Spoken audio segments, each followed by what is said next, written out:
Kita diciptakan ke dunia karena apa? Apa tujuan kita diciptakan ke dunia? Satu, ibadah. Dua, satu ibadah. Dua, bertakwa. Ya, bertakwa mah ibadah juga, Bu. Jadi pemimpin ya. Itu adalah jawaban anak-anak kuliahan biasanya begitu. Artinya itu jawaban yang sangat umum, yaitu ibadah. Surah ke-51 ayat ke-56, wa ma khalaqtul jinna wal insa illa liya'budun. 51 56 surah Az-Zariyat ayat 56. Atau jadi pemimpin khalifah, surah kedua ayat ke-30 halaman ke-6 sebelah kiri paling atas. Ya. Ini ja'ilun fil ardi khalifah, tapi ternyata bukan. Ternyata dalam safar saya ketemu. Ternyata pada pegang Quran ya tadi. Masih pada pegang Quran nggak? Masih ya.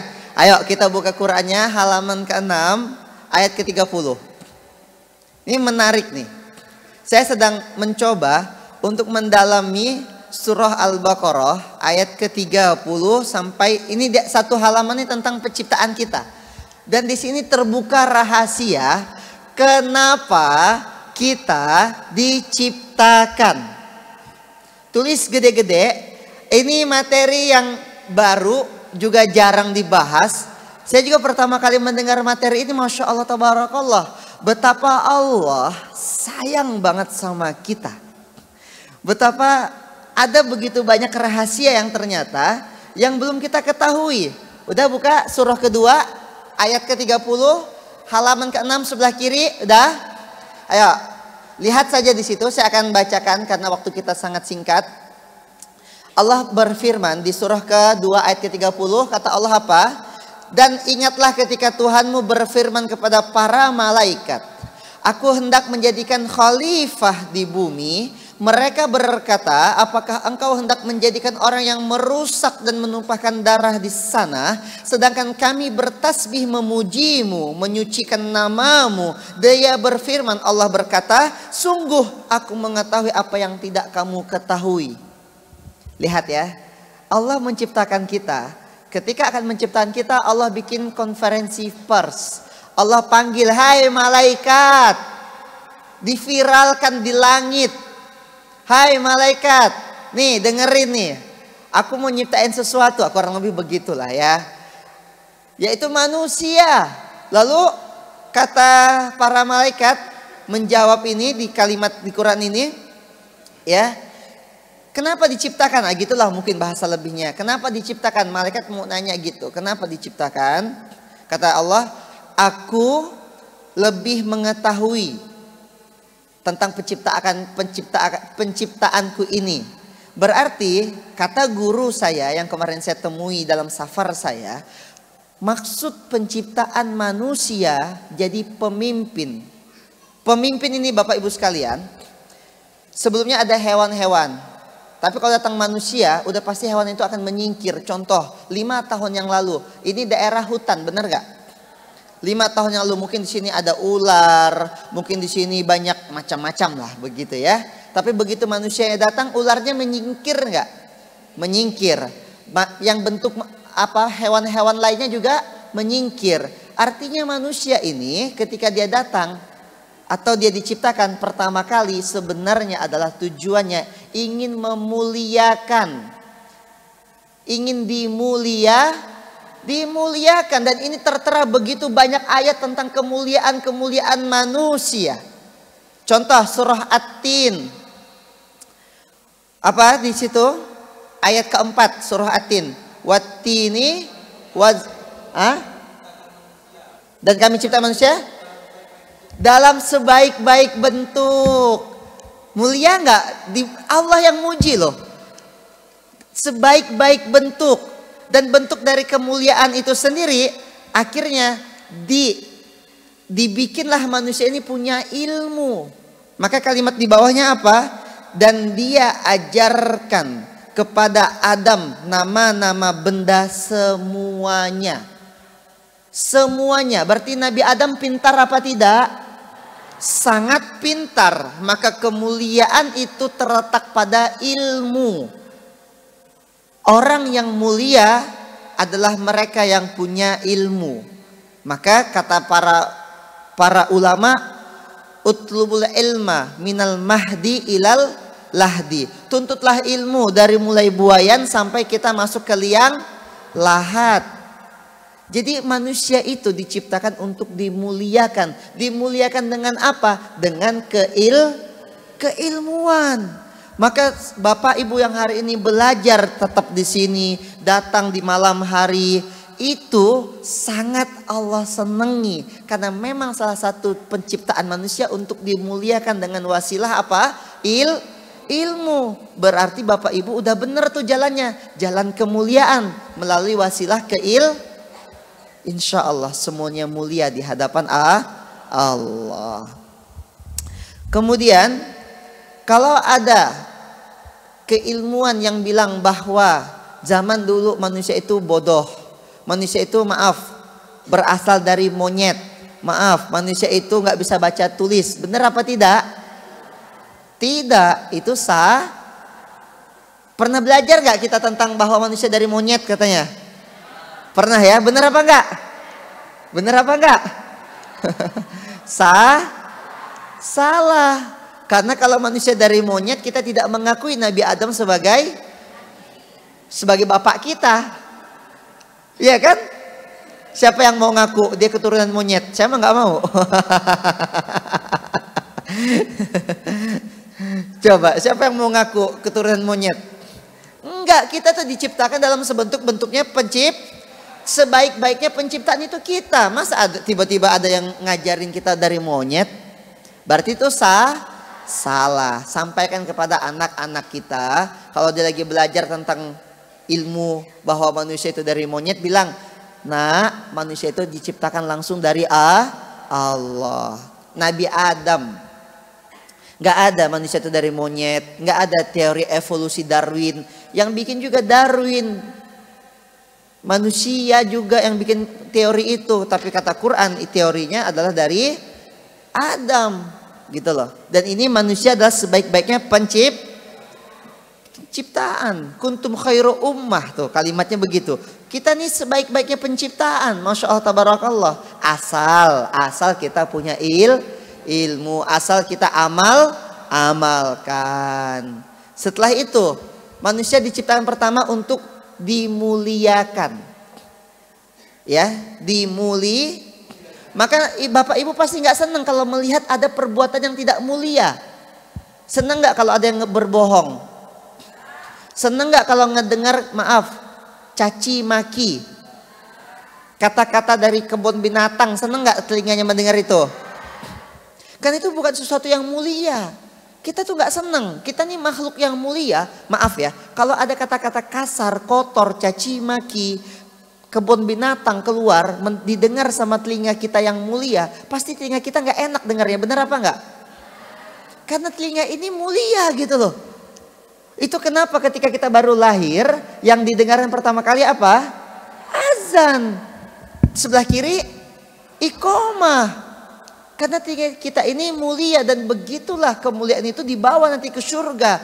Orang di surga la yasma'una fiha lagwa wala ta'thima. Dia tidak akan mendengar kalimat-kalimat yang sia-sia. Jangankan yang caci maki, yang sia-sia saja telinga ini nggak mau dengar. Maka jangan ngomong yang sia-sia. Ngomongin fitnah, gosip, ngomongin polisi yang sedang bunuh-bunuhan, udahlah gitu loh. Ngapain mau ngomongin itu? Nggak selesai. Dikit-dikit, itu tuh, yang polisi tuh. Ya udah, terus emang ngapain kalau dibahas? Apakah tiba-tiba antum bahas itu naik tingkat ekonominya? Ya nggak juga gitu loh. Hutang mah tetap hutang gitu kan. Ya udah, kita produktif saja bahasnya. Ya, kemudian yang kedua, setelah pertama manusia itu dimuliakan, maka matanya pasti dia nggak senang lihat yang jelek. Coba deh ibu-ibu, suaminya habis mandi, handuk disimpan sembarangan, pasti ngomel. Bener gak? Pasti ngomel, karena nggak senang nih mata gitu ya. Apalagi ngelihat sesuatu yang tak layak. Misalnya pasti mata kita tuh nggak seneng karena mata ini mulia. Gitu ya. Hati kalau lagi sesuatu ada yang nggak enak tuh pasti kerasa, bener nggak? Itu terjaga gitu. Bahkan maaf ya, hati itu bisa ngomong kadang. Kalau kita ingin melakukan sesuatu yang tidak baik, misal makan berdiri, minum berdiri, pasti di hati ngomong apa? Duduklah, pasti bener nggak? Bener nggak? Pasti di hati itu ngomong, woi duduk. Itu di hati kita ngomong. Tinggal kitanya aja mau dengerin kata hati kita apa tidak, bener gak? Nah, pasti itu ada bawaannya tuh. Itu fitrah. Hati ini fitrah gitu. Jadi kalau kita mau makan berdiri, pasti di hati kita bilang duduk. Tinggal kita mau ikut apa tidak. Kadang ada aja alasannya. Gimana mau duduk? Aku lagi sibuk bahkan gitu tuh. Padahal hati dah bilang duduk. Terus kita kalau lagi berbohong. Misalnya lagi bohong. Hati ngomong apa? Woi kau bohong ya, jujurlah. Pasti gitu, bener gak? Tapi mulut kita lancar ya bohong. Karena itu perbuatan yang tidak mulia. Menolak, kita diciptakan untuk dimuli. Dan kita membawa sifat-sifat kemuliaan itu. Maka kalau kita anak tuh ya, cium tangan, benar gak? Kita ajarin, kita tuh seneng tuh yang kemuliaan mulia. Nah itu sifat fitrah kita, jangan dibuang. Yang kedua, manusia diciptakan untuk apa? Manusia diciptakan untuk, kita lihat ayat ke-34. Wa idkulna lil malaikatis judu li Adam fasajadu illa iblis. Disuruh sujud, dihormati. Maksud sujud sini kata ulama ada juga mengatakan hormati. Adam tuh hormati. Kenapa Adam dihormati? Karena dia orang yang punya dan ilmunya banyak. Allah ajarin semua ilmu tuh sama Adam. Ilmunya banyak, pintar banget Nabi Adam ini. Berarti dihormati. Nah, yang kedua, Nabi Adam tadi dimuliakan. Yang kedua sebenarnya kalimat dihormati ini adalah dibahagiakan. Karena kalimatnya di sini adalah apa? Ayat ke-35-nya, wa qulna ya Adam uskun anta wa zaujukal jannah. Wa qula, hei Nabi Adam, tinggallah engkau berdua bersama istrimu di sini di surga, tempat kenikmatan. Wa qula, dan makanlah oleh kalian berdua dengan apa-apa yang ada di surga ini, silakan dimakan. Wakula itu dimakan berdua. Hei kamu berdua, makanlah dengan nikmat, rogodan dengan nikmat. Haitsu syi'tuma, sesukamu. Bahagia nggak bu kalau misalnya kata suami, tuh uang ini ATM, pinnya ini pakai habisin sesukamu. Bahagia nggak bu? Bahagia sebelum tahu, pas dimasukin mohon maaf saldo Anda tidak mencukupi.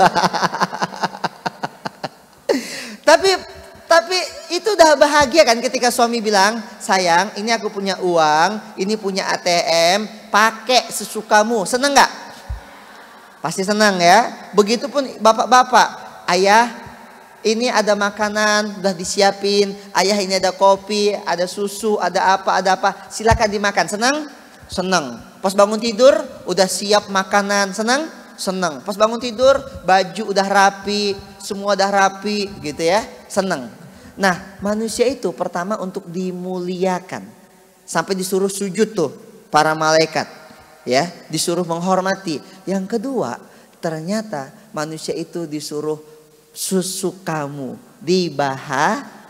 Maka saya tadi ngobrol sama Ustadz Adim, ini manusia itu untuk dimuliakan. Yang kedua untuk dibahagiakan. Sampai saya bercanda begini. Jadi kalau ada manusia yang tidak bahagia, jangan-jangan dia bukan manusia. Maaf ya, ini bercanda ya. Bercanda saya. Karena manusia ini untuk dibahagiakan sama Allah. Dan ternyata ayah bunda bapak ibu sekalian yang Allah rahmati, jamaah pasar bahagia yang semoga selalu bahagia hidupnya dunia akhirat. 30 juz Al-Quran diteliti oleh para ulama. Lalu ulama yang meneliti 30 juz Al-Quran syariat ini 6.236 ayat, 604 halaman, menyimpulkan satu kalimat indah. Setelah kuteliti Al-Quran 30 juz, kuteliti semua syariat, ribuan hadis, kuteliti ya maqasidus syariah, Maqasidus syariah itu maksud apa? Maksud adanya perintah A, perintah B. Kenapa ada maksud-maksud itu? Diteliti oleh ulama ini, ternyata jawabannya satu, kata kuncinya adalah apa? Ternyata ini semua li'is'adil hayah. Ini adalah untuk membahagiakan manusia. Kebayang nggak Bapak Ibu sekalian, kalau tidak ada perintah larangan mencuri? Kebayang nggak? Hah? Tidak ada perintah larangan mencuri, gimana tuh? Udah habis. Habis. Gerobak es tebunya Pak Wawan juga hilang. Bener ya? Berarti dengan adanya larangan, perintah larangan ya, tidak boleh mencuri, berarti untuk membahagiakan nggak? Pak Wawan simpan gerobak di luar karena ada larangan perintahnya tidak boleh mencuri, tetap aman. Buka pintu besok lihat gerobak, bahagia, bisa jualan kembali, benar gak? Tidak adanya perintah untuk kita sholat 5 waktu. Itu kalau diteliti dari sisi kesehatan, itu sehat banget. Maka insya Allah mereka yang sholatnya benar, yang benar ya, yang benar dari awal, itu biasanya jarang sakit. Apalagi kalau diawali dengan mandi subuh, sebelum sholat subuh tuh, mandi subuh dulu. Itu biasa jarang sakit tuh, jarang sakit. Kemudian adanya perintah larangan berzina. Itu kan membahagiakan. Karena akhirnya kita tahu anak ini punya siapa gitu. Kebayang nggak kalau tidak ada perintah itu? Jadi pada akhirnya semua maqasidus syariah, semua perintah, baik itu bentuknya larangan atau anjuran, itu ternyata hanya untuk satu, yaitu apa? Membahagiakan. Ternyata Masya Allah, kita diciptakan untuk dua. Yang pertama dimuliakan, yang kedua Berarti kalau tidak mulia dan tidak bahagia, dia bukan? Enggak ya, bercanda. Harus Maka kata kunci bahagia ada di mana? Buka surah ke-13 ayat ke-28. Nih, surah 13 ayat ke-28.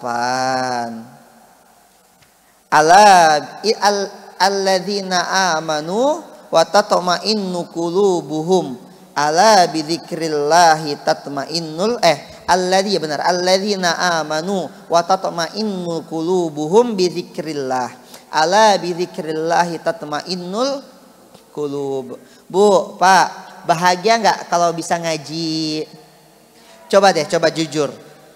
Berapa bulan yang lalu sebelum ketemu pasar bahagia ngaji kayak begini dengan yang hari ini udah ngaji rutin, bahagia mana kira-kira? Bahagia Alhamdulillah. Karena memang begitulah kata Allah, yaitu orang-orang beriman dan hati mereka menjadi tentram dengan mengingat Allah. Ingatlah, hanya dengan mengingat Allah hati menjadi tentram. Ini ya begitulah. Ayat ke-28 surah ke-13 surah Ar-Ra'd. Begitulah ayah bunda sekalian, kita dibahagiakan dengan syariat ini. Maka jangan jauh-jauh dari syariat. Mereka yang tidak kenal syariat, mana ada hidup yang bahagia? Larinya ke narkoba, benar gak? Larinya ke mabok-mabokan, benar gak? Larinya ke judi, benar gak? Bahagia emang? Enggak. Bahagianya cuma sementara, palsu bahagianya. Nggak enak gitu. Nah, kalaulah bahkan kata ulama, kalaulah para raja, kalaulah para pangeran, kalaulah para bangsawan orang kaya itu tahu betapa besar rasa bahagia dengan kita dekat Al-Quran, dengan kita dekat sama Allah, maka pasti demi Allah para raja itu, pangeran itu, orang-orang kaya itu akan membelah dada kita lalu mengambil kebahagiaan itu dari dada kita. Karena ternyata bahagia itu milik semua orang yang dekat dengan Allah. Sekali lagi, kita diciptakan untuk dua hal. Yang pertama untuk apa? Yang kedua untuk apa? Dan dimuliakan serta dibahagiakan itu dengan syariat. Maka dekat-dekatlah dengan syariat. Kita jaga syariat ini. Karena tidak mungkin ada orang yang melanggar syariat terus hidupnya bahagia, itu nggak akan mungkin ya. Nggak akan mungkin. Coba aja kalau mereka yang pernah mencuri, pasti 5 tahun sekalipun pasti ingat dia pernah mencuri itu, benar gak? Pasti masih ada rasa berdosa, benar gak? Gak mungkin bahagia. Itu baru mencuri gitu loh. Apalagi melakukan hal-hal yang pasti ada tuh rasa. Maka kata para ulama,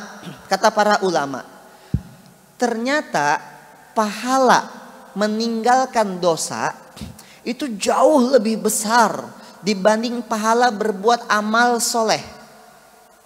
Saya waktu itu kayak, kok bisa gitu? Kan kita disuruh beramal soleh.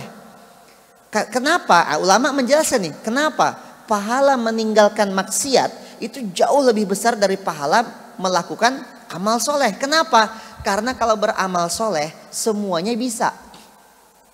Semuanya bisa. Orang kafir Pak Bu bisa beramal soleh nggak? Contoh sedekah, bisa nggak mereka sedekah? Bisa. Berbuat baik itu mereka juga bisa, orang kafir sekalipun. Yang korupsi, dengan uang korupsinya dia bisa bagi-bagi nggak? Kemarin beberapa waktu yang lalu ada orang judi online gitu. Lalu dia bagi-bagi tuh uang judi online-nya. Bisa. Ternyata semua orang bisa berbuat baik. Tapi tidak semua orang bisa meninggalkan maksiat. Benar apa tidak? Tadi tuh dia mencuri maksiat. Tapi dia bisa beramal soleh. Dia bisa berbuat baik. Dengan sedekahnya bagi-bagi. Tontonan beras dia bagikan gitu. Uang jutaan dia bagikan begitu. Tapi dia tidak bisa meninggalkan judi online. Yang itu haram. Yang itu maksiat. Maka kata ulama, semua orang bisa berbuat baik. Bahkan Fir'aun itu punya kebaikan. Apa kebaikannya Fir'aun? Fir'aun nih yang masuk neraka, yang dibilang masuk neraka ini, punya kebaikan. Apa kebaikannya? Nabi Musa kan diasuh sama Fir'aun. Benar gak? Nabi Musa tuh diasuh sama Fir'aun. Tidak dibunuh Nabi Musa, itu kebaikannya. Tapi dia tidak bisa meninggalkan kemaksiatannya, mengaku Tuhan. Benar gak? Menyembelih, itu dia gak bisa ninggalin. Maka sekelas Fir'aun saja masih punya kebaikan. Itulah kata ulama, berbuat baik itu pahalanya, meninggalkan maksiat itu pahalanya jauh lebih besar daripada beramal soleh. Jangan salah paham ya, jangan sampai gara-gara habis ini gak mau beramal soleh. Bukan begitu maksudnya ya, tolong. Kata Ustadz Ihsan sih kita jangan maksiat aja, tapi kita gak perlu amal soleh lah. Bu, tolong dibantu. Kata Ustadz Ihsan sih jangan gitu, nggak gitu loh maksudnya. Paham maksud saya ya? Tolong ya, jangan salah paham ya. Maksudnya gini, kalau kita beramal soleh, jangan suka merasa amal solehku udah banyak nih gitu. Jangan, toh orang lain juga punya amal soleh Bu, gitu. Maka kita sekarang levelnya adalah meninggalkan kemaksiatan kecil. Apa itu? Dari lisan. Jangan ngomong yang sia-sia. Levelnya kita tuh Bu, maaf ya. Jangankan mencaci maki gitu. Ngomong yang sia-sia saja, itu udah gak boleh gitu. Levelnya ibu-ibu pasar bahagia. Karena yang ngomong sia-sia itu tidak ada di surga. Perkataan sia-sia itu gak ada di surga. Semuanya perkataannya itu baik-baik saja. Semua perkataan itu ngajak untuk orang ingat Allah gitu loh. Ya. Jadi kalau ngomong ngalor ngidul gak ada tujuan, stop. Mending kita berzikir, sholawatan. Udah mulai dijaga energinya untuk tidak macam-macam ngomongin orang, apalagi begitu ya. Dijaga. Kalau ada yang mau ngomongin orang, stop, gak boleh. Itu dosa tuh. Ngomongin orang tuh dosa, benar gak? Meninggalkan gibah jauh lebih baik gitu kan. Jauh lebih baik. Mungkin itu saja ayah bunda bapak ibu sekalian. Saya cuma ingin meyakinkan ayah bunda bahwa ayah bunda adalah orang-orang yang Allah muliakan. Yang kedua adalah orang-orang yang oleh Allah akan terus dimuliakan, dibahagiakan. Dengan apa? Syariat. Semangat semuanya ya. Semangat terus semangat, istiqomah. Dan itu yang mahal. Kata Rasulullah, kul amantu billah. Katakan aku telah beriman kepada Allah, tsumastaqim. Dan beristiqomahlah. Sampai kapan? Sampai akhir Yang ringan itu namanya istirahat, yang berat namanya Kalau capek boleh istirahat, tapi tidak boleh berhenti. Capek, berhenti sebentar, minum, makan, ambil energi lagi, udah itu terus jalan lagi. Kapan kita istirahat? Istirahatnya di di surga. Insya Allah. Dapat ilmu baru hari ini? Untuk terus saya berdoa ayah bunda jadi orang yang terus bahagia, sekeluarga, dunia akhirat, dijauhkan dari semua masalah. Yang punya sakit Allah angkat sakitnya, yang punya hutang Allah lunaskan dengan cara-cara Allah, yang rezekinya sempit Allah luaskan, yang uangnya sedikit jadi Allah tambahkan banyak. Karena saya percaya di tangan ayah bunda uang yang banyak akan bermanfaat dengan sebanyak-banyaknya. Saya percaya ayah bunda adalah orang yang mesti kaya dan pasti bertakwa. Ayah bunda adalah orang yang dimuliakan dan dibahagiakan terus menerus. Al-Fatihah.